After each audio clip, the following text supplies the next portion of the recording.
My name is Mike Hadley. I'm a Republican, and I'm running for your nomination for District Attorney. And it's been a fun campaign. It's interesting. But I've got to report to you a crisis. Turns out there was a crisis in our county that I didn't know about till I started the campaign. It turns out that 9 out of the 10 doorbells that you knock on don't work. So if things don't go well, I may go around and fix all the doorbells someday. Just unbelievable. My knuckles are feeling it from knocking. I'm so glad to be with all of you, Republicans, a place that I have called home for 20 plus years, proudly. I'm glad to be with you and to let you all know I have served as your party's attorney. I have served as your party's poll watcher. I have served as your party's election day lawyer. And probably most important was last March when there was an effort afoot to keep 10 or 12 of your committee people from their lawful right to be on the ballot. Mike Hadley was in the courtroom, and Mike Hadley stood up for those Republicans. We won, and every one of them are committee people right now. Now, I think you can judge a campaign and how good you're doing by when you start to run into a little bit of resistance. And we're starting to get some resistance. I was, what did we do last night, Albert? We were at her sister does roller derby. So we were at a roller derby demonstration up in Titusville, so I didn't make the city council meeting. But I woke up this morning to read that Mike Hadley, wanting to have an anti-drug rally in a political event at Justice Park, is now controversial. Our city council is afraid of this message, I ask?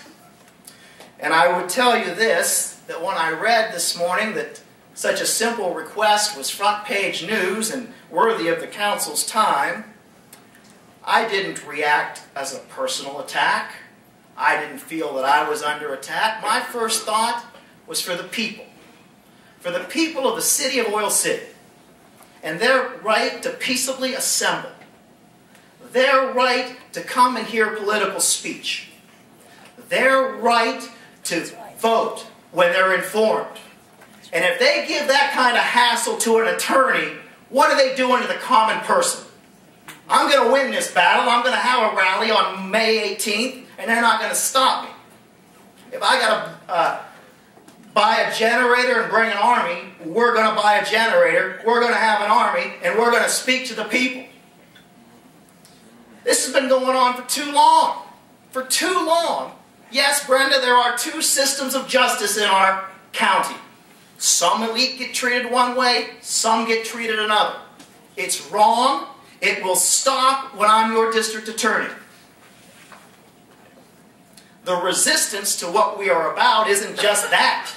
I've got PennDOT out taking my signs down from places they have been for years without any controversy.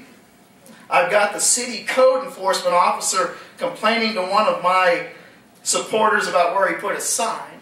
But I will tell all of you this. Despite this resistance, despite this effort, I keep my cool. I don't get flustered by these things. I don't get upset. I keep a steady hand on the tiller. I'm the only candidate running who has the fire test, who's been through these battles, who for years have been through this, who has the temperament to be calm and to do the right thing and to administer justice properly, not to lose my cool because a few things come your way.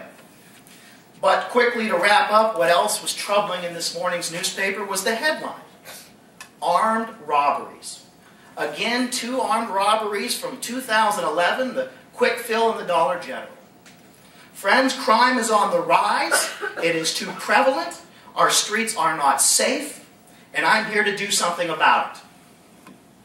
I refuse to accept that working together we cannot fix this problem.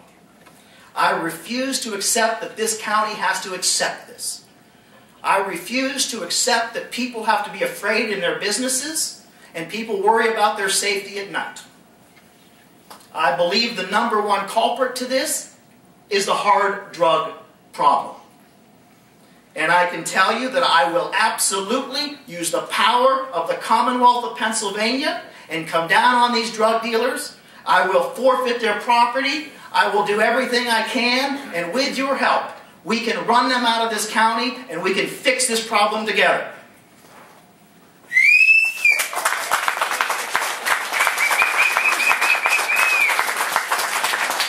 The status quo is not working. By any metric, it is complete failure. We have 10% unemployment. We have crumbling streets. We have empty storefronts. We have little opportunity for our young. The adults can hardly find a wage and a job to get a fair return for their labor. My opponents are focusing on the courthouse. I not only want to change the courthouse as your district attorney, I want to change our county. I want to use my position as district attorney to return law and order to the streets, to make it a safe place, so that business can grow, so that people can come here, so that we can begin to turn this around and lick this problem. My plan, I've called it the 3 E's: enforcement, education, and engagement.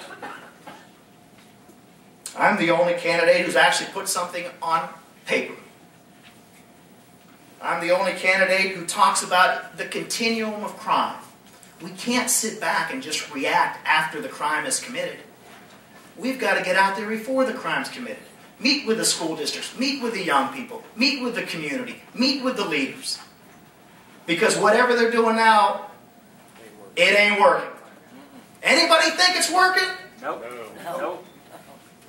You think we're going to get ahead when we let the establishment handpick a certain candidate before they even interviewed and knew who was interested? No. So you have a once-in-a-lifetime opportunity.